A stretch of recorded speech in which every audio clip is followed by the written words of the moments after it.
Avez-vous déjà songé à ce que signifie vraiment être poussé au-delà de ses limites, au point de devoir choisir entre la survie et la dignité?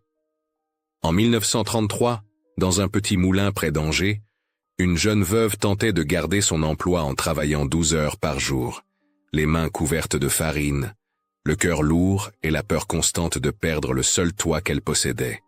Ce matin-là, quelque chose s'est produit au milieu des sacs empilés, un événement si brutal qu'il a manqué d'emporter ce qu'elle avait de plus précieux. Et pourtant, des décennies plus tard, une simple photographie retrouvée dans une salle d'archives allait révéler un détail que personne n'avait vu, et qui changerait la compréhension de toute une famille. Restez avec moi. Je vais vous raconter cette histoire dramatisée et inspirée de réalités que beaucoup reconnaîtront. Avant de commencer, n'oubliez pas de vous abonner, de laisser un j'aime, et de me dire de quelle ville vous regardez cette vidéo. Votre soutien permet que ces récits dramatisés, inspirés de notre propre réalité sociale, continuent d'exister. Des histoires qui nous rappellent d'où nous venons, ce que nos familles ont traversé, et les leçons silencieuses que tant de femmes ont portées sans être entendues. Regardez bien cette photographie. Regardez-la attentivement, car ce que vous allez voir dans le coin gauche de cette image va changer la façon dont vous comprenez ce que signifie être mère. Nous sommes en 1933, dans un petit moulin à farine près d'Angers, dans l'ouest de la France. L'image est en noir et blanc, révélée sur du papier mat bon marché. On y voit l'intérieur du moulin avec des sacs de farine empilés presque jusqu'au plafond, des particules fines suspendues dans l'air, un axe de bois au fond. Au premier plan, 4 ouvriers posent à côté du propriétaire, Monsieur Étienne Blanchet en costume sombre, chapeau à la main et expression de fausse cordialité. Mais regardez maintenant le coin gauche de la photo. Là, entre 2 énormes sacs de farine, il y a quelque chose qui ne devrait pas être là. Un bébé. Enroulé dans une couverture improvisée, le petit visage partiellement couvert d'un mouchoir, une main minuscule qui dépasse, couverte de poussière blanche. Ce bébé s'appelle Lise. Et la femme aux bras couverts de poussière qui regarde la caméra avec un mélange d'épuisement et de rigidité, c'est sa mère Lucille Marchand, 26 ans. Lucille ne sourit pas sur cette photo. Elle essaie simplement de paraître présentable pour ne pas causer de problème. Parce que si son patron découvrait qu'elle a osé amener son bébé au travail, elle perdrait non seulement son emploi, mais aussi le seul toit qu'elle possède. Et pourtant, ce que personne ne sait en regardant cette image, c'est que 3 semaines après ce clic, quelque chose va se produire dans ce moulin. Quelque chose qui aurait pu tuer ce bébé endormi entre les sacs. Pour comprendre comment Lucille en est arrivée là, il faut remonter quelques mois plus tôt, à l'hiver 1932. Dans les années qui suivent la Grande Guerre, les veuves comme Lucille sont aussi communes que les moineaux à Angers. Son mari André est mort dans un accident ferroviaire alors qu'elle était enceinte de 7 mois. Sans terre, sans dot, sans père pour son enfant, Lucille suit le chemin de nombreuses femmes pauvres de l'époque. Elle accepte n'importe quel travail. Un voisin du village lui parle du moulin Blanchet qui a toujours besoin de bras.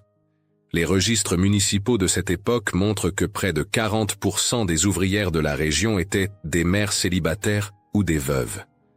Lucille n'est pas une exception, elle est une statistique. Elle arrive au moulin avec son ventre rond et sa valise presque vide. Blanchet la regarde de haut en bas et lui offre un marché. Un lit dans une chambre minuscule sous le toit, un salaire misérable et aucune tolérance pour les complications personnelles. Les contrats verbaux sont la norme à cette époque. Le papier coûte plus cher qu'une journée de salaire. Lucille accepte. Que peut-elle faire d'autre?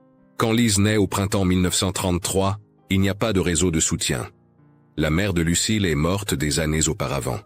Sa belle-mère la blâme pour la mort de son fils.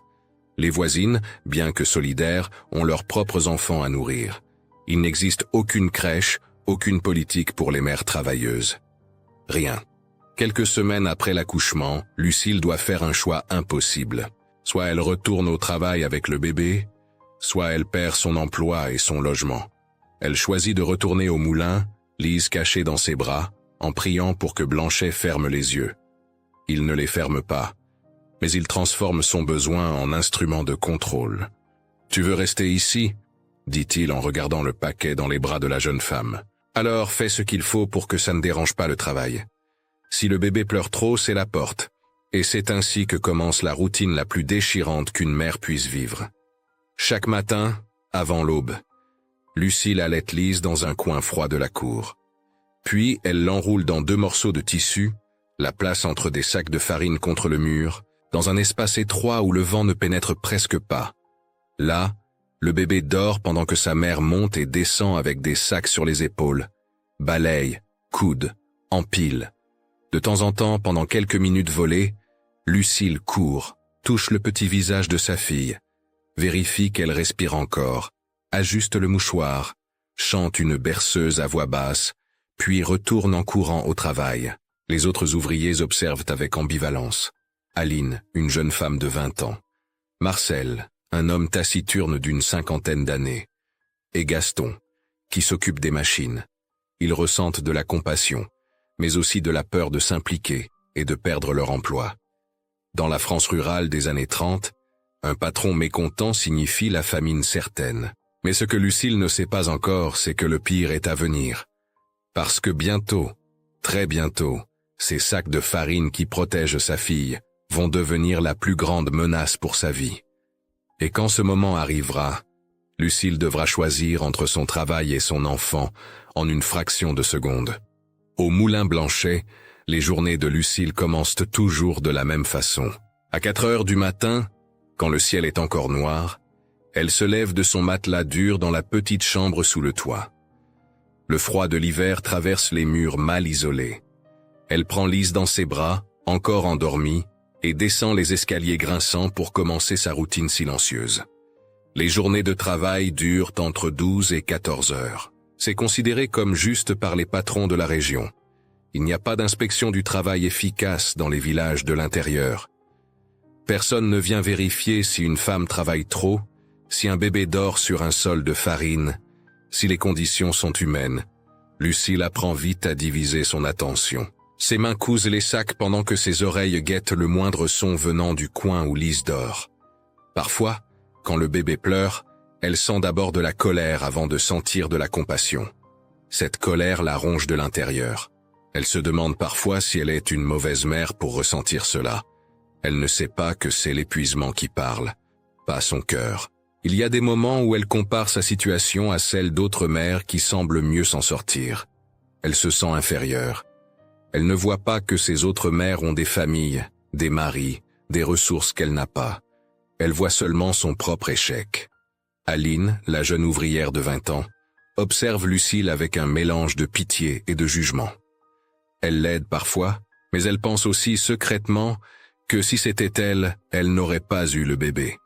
Elle ne dit jamais cela à voix haute. C'est le genre de pensée qu'on garde pour soi dans un moulin où tout le monde dépend de la bonne volonté du patron. Marcel, lui, est différent. C'est un homme qui a une femme et des enfants à la maison. Il comprend ce que signifie avoir des responsabilités qu'on ne peut pas abandonner. De temps en temps, quand Blanchet ne regarde pas, il glisse quelques pièces à Lucille. Il ne dit rien. Il ne veut pas attirer l'attention. Mais ces pièces, Lucille les garde précieusement. Chaque centime est un pas vers la liberté. Le jour de la photographie arrive au printemps 1933, par initiative de Blanchet lui-même. L'Association des commerçants du district prépare un pamphlet pour promouvoir les moulins qui restent solides malgré la crise économique. C'est une période difficile pour la France. La Grande Dépression frappe l'Europe et les petits commerces cherchent désespérément à attirer des clients. Un photographe local est appelé. Blanchet ordonne à tout le monde de se laver le visage, de changer de tablier, de se coiffer. Il veut que l'image soit parfaite. Il veut montrer un moulin prospère, des ouvriers satisfaits, une entreprise qui fonctionne. Le photographe demande à tout le monde de se rassembler devant l'empilement le plus impressionnant de sacs. C'est la meilleure lumière, dit-il. La fenêtre haute laisse entrer un rayon de soleil qui illumine la scène. Lucille, instinctivement, prend Lise dans ses bras. C'est son réflexe de mère. Mais Blanchet s'approche d'elle et murmure avec irritation. « Non, pose-la là-bas. Personne n'a besoin de voir que tu amènes un enfant au travail. » Elle obéit. Que peut-elle faire d'autre? Elle dépose le bébé entre deux sacs, essayant de créer un nid doux avec ce qu'elle a. Une couverture de laine grossière, typique des dons paroissiaux. Un mouchoir pour protéger le petit visage de la poussière. Lise bouge un peu, mais reste endormie. Le clic de la caméra capture, en une seconde, toute la contradiction de cette scène. L'orgueil du patron, la soumission des employés, le courage silencieux d'une mère, et la vulnérabilité absolue d'un enfant de quelques mois dormant sur un sol de farine. Personne ne pense à ce moment qu'un jour, des décennies plus tard, cette image sera retrouvée dans un album donné aux archives municipales. Personne n'imagine que quelqu'un y écrira au crayon, sur le verso, ces mots simples. Moulin Blanchet. Photo de propagande. 1933. Après la photo, la vie reprend son cours normal. Les jours passent. Les sacs s'empilent et se vident. Lucille continue sa routine épuisante. Elle apprend à négocier, petit à petit, 15 minutes supplémentaires de pause, sans paraître insubordonnée. Elle apprend à coudre mieux et gagne des travaux supplémentaires le soir. L'épuisement est constant, mais l'autonomie grandit lentement. Elle commence à économiser, pièce par pièce, centime par centime. Elle a un plan. Un jour, elle pourra payer quelqu'un pour garder Lise pendant la journée. Un jour, sa fille ne dormira plus entre des sacs de farine. Mais ce jour semble si loin. Et ce que Lucille ne sait pas, c'est que le destin va la forcer à accélérer ses plans. Parce que 3 semaines après la photo, quelque chose va se produire dans ce moulin. Quelque chose qui va changer sa vie pour toujours. Et quand cela arrivera, elle comprendra enfin le vrai prix de sa survie. C'est un matin comme les autres, au Moulin Blanchet. Le soleil vient à peine de se lever, et déjà l'activité bat son plein. Les machines tournent. La poussière de farine flotte dans l'air comme un brouillard permanent. Lucille est de l'autre côté du hangar, cousant des sacs avec une rapidité née de la nécessité. Lise dort dans son coin habituel, entre 2 grands sacs de farine, protégés par la couverture de laine et le mouchoir sur son visage. Elle a maintenant 6 mois. Son corps s'est adapté à cet environnement hostile. Elle respire cette poussière depuis sa naissance. Elle ne connaît rien d'autre. Ce jour-là, il y a plus de mouvement que d'habitude. Une commande importante doit partir avant midi. Tout le monde travaille plus vite. Les sacs sont empilés plus haut, plus rapidement, avec moins de soin. Personne ne fait attention aux détails. C'est alors que cela se produit. Un sac mal empilé glisse, puis un autre. Et soudain, toute la pile près du coin où Lise dort commence à se déstabiliser. Lucille entend un bruit sourd de l'autre côté du hangar. Puis un cri. Pas le cri habituel de faim ou d'inconfort. Un cri différent. Un cri de terreur. Son sang se glace. Elle lâche tout et court. Mais elle est trop loin. Elle ne peut pas arriver à temps. C'est Aline qui réagit la première. La jeune femme se trouve plus près du coin où le bébé dort. Sans réfléchir, elle se jette en avant pour retenir l'avalanche de sacs. Son corps fait barrage entre la montagne de farine qui s'effondre et l'espace étroit où Lise est coincée. Elle réussit à amortir la chute. Les sacs tombaient sur elle au lieu de tomber sur le bébé. Mais le prix est terrible. Son bras gauche se retrouve coincé sous le poids. Elle sent quelque chose craquer. La douleur est insupportable. Quand Lucille arrive enfin, elle trouve Aline étendue sur le sol, le visage tordu de souffrance, protégeant de son corps meurtri l'espace où sa fille pleure à plein poumon. Les autres ouvriers accourent. Marcel aide à dégager les sacs. Gaston soutient Aline. Et Lise? Lise est vivante. Effrayée, couverte de poussière, mais vivante. Lucille prend sa fille dans ses bras et la serre si fort qu'elle a peur de lui faire mal. Les larmes coulent sur ses joues, traçant des sillons dans la farine qui couvre son visage. Elle ne peut pas parler. Elle ne peut que pleurer et serrer ce petit corps tremblant contre le sien. Blanchet arrive quelques minutes plus tard. Sa première réaction n'est pas de s'inquiéter pour ses employés. Sa première pensée, c'est sa réputation. Si cette histoire se répand hors du moulin, tout le monde saura qu'il laisse une ouvrière amener son bébé au travail. Tout le monde saura que ses conditions de sécurité sont défaillantes. Il regarde Lucille avec colère. Il regarde Aline, blessée sur le sol. Et il dit des mots que Lucille n'oubliera jamais. C'est de votre faute. Vous n'avez pas fait attention. Si cette histoire sort d'ici, vous êtes toutes les deux à la porte. Le scandale est étouffé. Aline reçoit la moitié de son salaire pendant les mois où son bras est immobilisé. Elle ne peut plus travailler normalement. Son bras ne retrouvera jamais toute sa mobilité. Des années plus tard, elle dira dans une interview pour un projet scolaire ces mots simples. « Il y avait un enfant là-bas. Nous avons fait ce que nous avons pu. » Cette quasi-tragédie marque Lucille profondément. La nuit suivante, elle ne dort pas. Elle regarde Lise respirer dans l'obscurité de leur petite chambre et elle fait une promesse silencieuse. Plus jamais sa fille ne dormira entre des sacs de farine. À partir de ce jour, elle change sa stratégie. Elle accepte encore plus de travaux de couture le soir. Ses doigts saignent à force de coudre à la lueur d'une bougie. Elle écrit à sa sœur à Lyon des lettres qui seront retrouvées des décennies plus tard. Elle y parle de travailler jusqu'à ce que ses doigts saignent.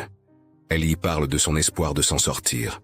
Marcel continue de l'aider en cachette. Il lui donne quelques pièces quand il peut. Il ne dit rien.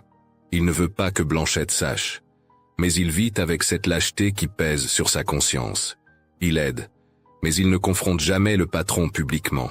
Il a sa propre famille à protéger. Aline, elle, traverse une période difficile. Elle a sauvé l'enfant, mais elle a perdu l'usage complet de son bras. Pendant des mois, elle évite de parler à Lucille. Ce n'est pas de la méchanceté, c'est de la rancune mêlée de douleur. Elle ne regrette pas son geste, mais elle souffre de ses conséquences. Et pourtant, malgré tout, elle ne raconte jamais à personne ce qui s'est passé. Elle protège Lucille du scandale, même quand elle lui en veut. 3 ans passent, Lise grandit, et enfin, en 1936, Lucille atteint son objectif. Elle a économisé assez d'argent pour payer une voisine âgée pour garder sa fille pendant la journée. Ce n'est pas une femme chaleureuse, mais elle est fiable. Et c'est déjà beaucoup. Le jour où Lucille emmène Lise chez cette voisine pour la première fois, elle pleure. Pas de tristesse, de soulagement. Sa fille ne dormira plus jamais sur un sol de farine. Mais la mémoire de ces mois reste gravée dans son corps. Pendant des années, elle refusera de passer devant le vieux moulin. Elle mentira aux voisins sur l'endroit où elle laissait sa fille.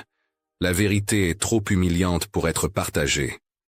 Et Lise grandira sans connaître tous ces détails. Elle saura que sa mère portait des sacs de farine.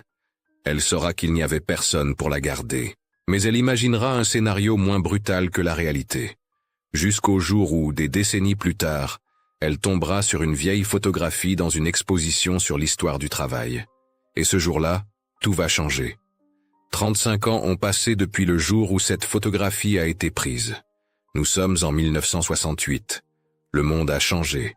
La France a traversé une autre guerre, une occupation, une libération, une reconstruction. Les droits des travailleurs ont évolué. Les femmes commencent à avoir une voix. Les enfants ne dorment plus sur les sols des usines. Lise a maintenant 35 ans. C'est une femme aux cheveux châtains, aux mains calleuses, au regard déterminé. Elle travaille comme assistante dans une petite coopérative de boulangers de la région, formée justement par d'anciens ouvriers qui en ont eu assez de dépendre de patrons comme Blanchet. Elle a choisi ce travail pour une raison précise. Dans cette coopérative, les mères ont des droits. Il y a une crèche improvisée. Il y a des pauses pour allaiter.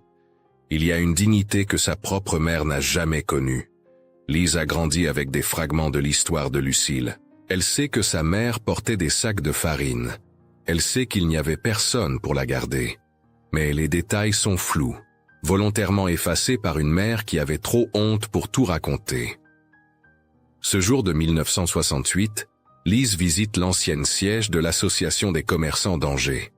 Le bâtiment abrite maintenant une petite salle d'exposition sur l'histoire du travail dans la ville. C'est une visite de routine. Elle cherche des informations pour un projet de la coopérative sur les origines du pain dans la région. Elle parcourt les murs couverts de vieilles photographies, des images de moulins, de boulangers, de marchés, de charrettes chargées de sacs. Et soudain elle s'arrête. Son cœur cesse de battre pendant une seconde.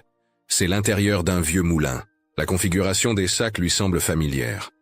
L'axe de bois au fond correspond aux descriptions vagues de sa mère. Et là, dans la rangée d'ouvriers qui posent devant la caméra, elle reconnaît un visage. Lucille, jeune, 26 ans. Les bras couverts de poussière, le regard épuisé mais rigide. Le choc véritable vient avec le détail dans le coin de l'image. Un bébé enroulé entre deux sacs de farine, presque hors du cadre. Une main minuscule qui dépasse. Un mouchoir sur le visage. Une petite plaque mal écrite dit simplement « Ouvrier du Moulin Blanchet, circa 1933 ». Aucun nom. Aucune mention du bébé. Lise sent le sol trembler sous ses pieds. Ce n'est pas une lettre qui révèle tout. Ce n'est pas un document officiel dramatique. C'est la combinaison entre ce qu'elle a toujours entendu à demi-mot et ce qu'elle voit enfin de ses propres yeux. Ce bébé, c'est elle. Elle demande une copie de la photographie. Ses mains tremblent quand elle la prend.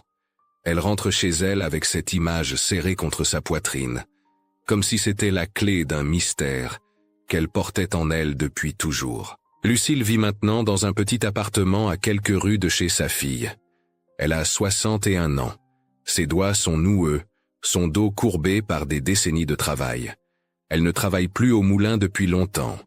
Blanchet est mort en 1958, son obituaire le décrivant comme un commerçant rigoureux mais juste, sans aucune mention des ouvriers. Quand Lise arrive avec la photographie, Lucille pâlit. Le silence entre elles est lourd, mais cette fois, il n'est imposé par personne. C'est l'intervalle avant une vérité qui va les libérer. Lise s'assoit à côté de sa mère. Elle pose la photo sur la table entre elles. Elle ne crie pas. Elle n'accuse pas. Elle demande simplement avec une voix douce « Combien de fois tu m'as posé là ?» Lucille regarde l'image. Elle regarde ce bébé qu'elle a été obligée de cacher entre des sacs pour pouvoir travailler. Elle regarde son propre visage jeune, épuisé, soumis. Et pour la première fois en 35 ans, elle parle. Tous les jours. Pendant 8 mois. Jusqu'à ce que j'ai économisé assez d'argent pour te sortir de là. Les mots sortent lentement, douloureusement. Elle raconte le turneau, la peur d'être renvoyée, le presque effondrement des sacs, la douleur d'entendre sa fille pleurer et de devoir continuer à coudre. Elle raconte la honte qui l'a accompagnée pendant toutes ces années, la honte d'avoir dû choisir entre le pain et la présence. Lise écoute. Elle ne pleure pas encore. Elle absorbe chaque mot comme une éponge. Elle comprend enfin pourquoi sa mère ne passait jamais devant le vieux moulin. Elle comprend pourquoi elle mentait aux voisins. Elle comprend pourquoi il y avait toujours ce silence quand quelqu'un mentionnait la farine. Et puis, elle dit quelque chose que Lucille n'attendait pas. « Tu n'as pas à avoir honte. Je voulais juste savoir combien ça t'a coûté pour que j'arrive jusqu'ici. » Lucille pleure. Pour la première fois depuis des années, pas de honte, mais de soulagement. Elle a porté le poids de croire qu'elle n'avait pas été une mère suffisante. Maintenant, pour la première fois, elle entend de sa propre fille que l'amour n'était pas absent. Il était étouffé, pressé entre des sacs de farine, mais jamais inexistant. Lise prend la main de sa mère. Cette main qui a porté des centaines de sacs. Cette main qui l'a touchée entre deux taches pour vérifier qu'elle respirait encore. Cette main qui a cousu jusqu'au sang pour la sortir de ce sol de farine. « J'ai survécu parce que tu n'avais pas le choix », dit Lise. « Mais toi aussi tu as survécu, maman. Et c'est ça qui compte. » Dans le silence qui suit, quelque chose se transforme entre elles. La photo qui était un symbole de honte devient un symbole de courage. L'image qui montrait l'exploitation devient la preuve d'un amour impossible mais réel. Et Lise sait déjà ce qu'elle va faire. Cette histoire ne peut pas rester cachée. Cette mémoire ne peut pas mourir. Quelques semaines après cette conversation, Lise propose quelque chose à la coopérative où elle travaille. Elle veut que l'histoire du vieux moulin soit racontée autrement. Elle veut que les gens sachent ce que signifiait vraiment travailler dans ces conditions. Elle veut que sa mère soit reconnue. Les membres de la coopérative acceptent. Ils organisent une petite exposition sur les origines du pain dans la région, avec des photos et des témoignages d'anciens ouvriers. Ce n'est pas grand-chose. Une salle modeste, quelques cadres sur les murs, une table avec du café. Mais pour Lucille et Lise, c'est un monde. Le jour de l'inauguration, Lise accroche la photographie de 1933 au centre du mur principal. À côté, elle a écrit de sa propre main une nouvelle légende. Lucille Marchand, ouvrière au Moulin Blanchet, et sa fille Lise, qui dormait entre les sacs de farine parce qu'il n'y avait pas d'autre endroit. Nous dédions cette coopérative à toutes les mères travailleuses qui ont dû choisir entre le salaire et la présence, et aux enfants qui ont survécu à l'oubli. Lucille est assise sur une chaise simple à côté de la photo. Elle ne parle pas. Ses yeux parcourent les visages des jeunes boulangers, des mères travailleuses qui ont maintenant une crèche dans la coopérative, des enfants qui courent dans la cour sans peur. Elle pense à Aline, qui a sacrifié son bras pour sauver Lise ce jour-là. Elle pense à Marcel, qui lui donnait des pièces en cachette. Elle pense à tous ces gestes silencieux de solidarité qui lui ont permis de survivre. Un des boulangers s'approche. C'est un homme d'une trentaine d'années qui n'a jamais connu Blanchet. Il tient dans ses mains un pain doré, encore chaud, sorti du four il y a quelques minutes. Il le tend à Lucille avec respect. « Si aujourd'hui nous avons un travail plus juste, madame, c'est parce que quelqu'un a supporté ce qu'il n'aurait pas dû supporter. Merci. » Lucille prend le pain. Elle le serre contre sa poitrine comme si elle tenait à nouveau sa fille nouveau-née. Mais cette fois, sans peur d'être réprimandée, sans avoir besoin de se cacher, sans avoir besoin de s'excuser d'exister. Le pain est chaud, la croûte craque légèrement sous ses doigts. L'odeur est celle de la vie, pas celle de la poussière et de l'épuisement. Lise observe la scène avec les yeux pleins de larmes. Elle comprend maintenant quelque chose qu'elle ne pouvait pas comprendre avant. Sa mère n'a pas échoué comme mère. Elle a simplement vécu dans une époque qui a échoué envers toutes les mères. La photo reste accrochée dans la salle de la coopérative pendant quelques mois. Puis, quand l'exposition se termine, Lise la ramène chez elle. Elle la met dans un cadre simple et la pose sur une étagère de son salon, à côté de photos de ses propres enfants. Ces enfants qui n'ont jamais dormi sur un sol de farine. Ces enfants qui ont eu une crèche, une mère présente, un monde moins cruel. Le cycle est brisé. Lucille vit encore quelques années après cette journée à la coopérative. Elle meurt paisiblement, dans son lit, entourée de sa fille et de ses petits-enfants. Elle ne meurt pas avec la honte. Elle meurt avec le soulagement d'avoir été comprise. Des décennies plus tard, la photographie est toujours dans le salon de Lise. Ses petits-enfants la regardent parfois avec curiosité. Qui est cette femme couverte de poussière? Qui est ce bébé entre les sacs? Et Lise raconte. Elle raconte l'histoire de sa mère. Elle raconte le moulin, la fatigue, le presque accident, la survie. Elle raconte comment un bébé a dormi sur un sol de farine parce qu'il n'y avait pas d'autre endroit. Et comment ce bébé est devenu une femme qui a décidé que plus personne ne devrait vivre comme ça. Cette histoire n'est pas dans les livres d'histoire. Elle n'est pas dans les musées officiels. Elle est dans un salon modeste, sur une étagère, à côté de photos de famille. Elle est dans la mémoire de ceux qui se souviennent. Parce que certaines injustices du passé ne pourront jamais être défaites. Il y a des mères qui ont trop travaillé. Il y a des enfants qui ont dormi dans des endroits froids. Il y a des vies qui ont été traitées comme des volumes à empiler et à oublier. Mais parfois, il suffit de regarder à nouveau une vieille photographie pour changer l'endroit où nous plaçons l'amour et la dignité de ceux qui ont été exploités. Lucille Marchand n'a pas eu le choix en 1933. Mais en 1968, sa fille a choisi pour elle. Transformer le symbole de l'exploitation en drapeau de la résistance silencieuse. Et dans ce pain chaud, encore fumant, il y avait la réponse que Lucille a cherchée toute sa vie. Elle n'a pas échoué comme mère. Elle a simplement vécu dans une époque qui a échoué envers toutes les mères. Aujourd'hui, quand les petits-enfants de Lise passent devant cette photo, ils s'arrêtent un instant. Ils regardent cette femme au regard épuisé. Ils regardent ce bébé presque invisible dans le coin. Et ils comprennent quelque chose d'important. Ils sont là parce que quelqu'un a survécu. Ils sont libres parce que quelqu'un n'a pas abandonné. Ils ont une vie meilleure parce qu'une mère, un jour, a choisi de continuer à se battre même quand tout semblait perdu. Et c'est peut-être ça la plus grande leçon de cette histoire. L'amour ne se mesure pas à la perfection.